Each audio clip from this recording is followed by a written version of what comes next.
పెంచిన పెట్రోల్ ధరలు తగ్గించాలని సిపిఎం ఆధ్వర్యంలో నిరసన ధర్నా నిర్వహించారు. నెల్లూరు అపోలో హాస్పిటల్ సెంటర్లో నిర్వహించిన ఈ ధర్నాలో సిపిఎం నాయకులు పాల్గొని మాట్లాడుతూ 5 రాష్ట్రాల ఎన్నికలు పూర్తయిన వెంటనే కేంద్రంలో ఉండే బీజేపీ ప్రభుత్వం పెట్రోల్ డీజిల్పై ₹3 పైగా పెంచడం దుర్మార్గమన్నారు. ఎన్నికలు అయిపోయిన వెంటనే వాణిజ్య సిలిండర్ ధర మీద దేశ చరిత్రలో ఎప్పుడూ లేని విధంగా ₹1000 పెంచిన బీజేపీ ప్రభుత్వం ఇప్పుడు పెట్రోల్, డీజిల్ పెంచడం దారుణమన్నారు. ఇప్పటికే సామాన్యులపైన గ్యాస్, డీజిల్, పెట్రోల్ ధరలు పెంచడం వలన తీవ్రమైన భారాలు పడి అనేక ఇబ్బందులు ఎదుర్కొంటున్నారన్నారు. పశ్చిమ ఆసియాలో జరుగుతున్న యుద్ధాన్ని బూచీగా చూపి ఈ రకంగా ప్రజల మీద భారాలు మోపడం దుర్మార్గమన్నారు. ఇప్పటికైనా పెంచిన పెట్రోల్, డీజిల్ ధరలు వెంటనే తగ్గించాలని డిమాండ్ చేశారు. కార్యక్రమంలో మాజీ deputy municipal chairman మాతాల Venkateswarlu, CPM నాయకులు, కార్యకర్తలు పాల్గొన్నారు.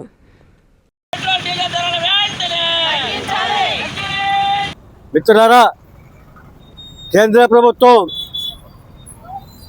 పెట్రోల్ పైన అట్లాగే డీజిల్ పైన ధరలు పెంచుతూ నిర్ణయం తీసుకుంది. ఇప్పటికే గ్యాస్ పైన ధరలు పెంచింది. గ్యాస్, పెట్రోల్, డీజిల్ ధరలు పెంచి విపరీతమైన భారాలని ప్రజలపైన వేసింది. ఒకవైపున ఇన్ని రకాల సంక్షోభాలు వచ్చినా కానీ మన విశ్వగురు పాలనలో మన భారతదేశంలో ఏ విధంగా ధరలు పెరగవు, మొత్తం స్థిరంగా ఉంటాయని చెప్పేసి బాగా ఊతూ ఉన్నా కానీ ఈరోజు ఉన్న పరంగా అన్ని 5 రాష్ట్రాలు ఎన్నికలు అయిపోయిన తర్వాత కేంద్ర ప్రభుత్వం పెట్రోల్ ధరలు పెంచుతూ, డీజిల్ ధరలు పెంచుతూ నిర్ణయం తీసుకోవడం జరిగింది. ఈ యొక్క ధరల యొక్క ప్రభావం ప్రజలపైన ఇప్పటికే అనేక రకాలుగా ట్రాన్స్పోర్ట్ ధరలు పెరిగాయి, నిత్యావసర వస్తువుల ధరలు పెరిగాయి. అదేవిధంగా అన్ని రకాల వస్తువుల యొక్క ధరలు పెరిగి ప్రజలపైన భారాలు పడితే ఈ యొక్క భారాలు మరింతగా ఇబ్బంది పడే పరిస్థితి వచ్చింది. తక్షణమే పెంచిన పెట్రోల్, డీజిల్ ధరలు వెంటనే వెనక్కి తీసుకోవాలని, రద్దు చేయాలని సిపిఎం పార్టీగా డిమాండ్ చేస్తా ఉన్నాం. ఆ విధంగా తగ్గించిన పక్షంలో ఈ యొక్క ఆందోళన మరింత ఉధృతం చేస్తామని తెలియజేస్తా ఉన్నాం. ఈ మధ్యకాలంలో కేంద్ర ప్రభుత్వ పరిపాలన విచిత్రమైనటువంటి పరిపాలన చేస్తుంది. ఈ పరిపాలన కేవలం ఎన్నికల కోసం మాత్రమే తప్ప ప్రజల కోసం కాదు, ప్రజల బాగు కోసం కాదు, ప్రజల అవసరాల కోసం కాదు అనేది స్పష్టంగా అర్థమవుతుంది. ఎందుకంటే తూర్పు మధ్య దేశాలలో యుద్ధం జరుగుతుంది. ఆ యుద్ధం సాకుగా చూపించి ఈరోజు భారతదేశంలోనే కనీ విని ఎరుగని రీతిలో అత్యధికంగా అధిక ధరలు అనేది పెరుగుతూ ఉన్నాయి. ఈ పెరిగేదానికి ప్రధానమైనటువంటి కారణం ఏమిటనేది ప్రశ్నిస్తే ఆ మధ్య జరిగేటటువంటి యుద్ధాలని చెప్పేసి ఒక కారణంగా చెప్తున్నారు.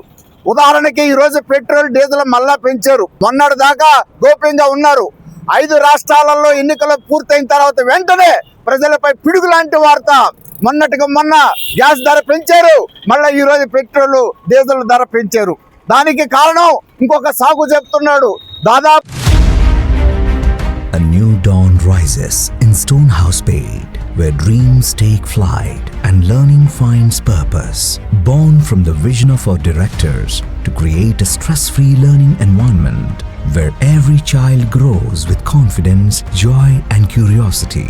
A strong IIT and NEET foundation with AI, coding and robotics program, nurturing innovators for tomorrow.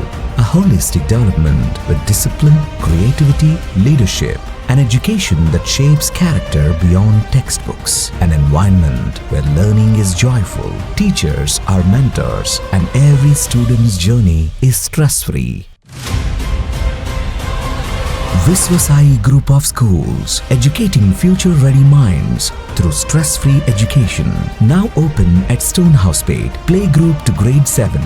A vision of stress-free education from the directors of Viswasai.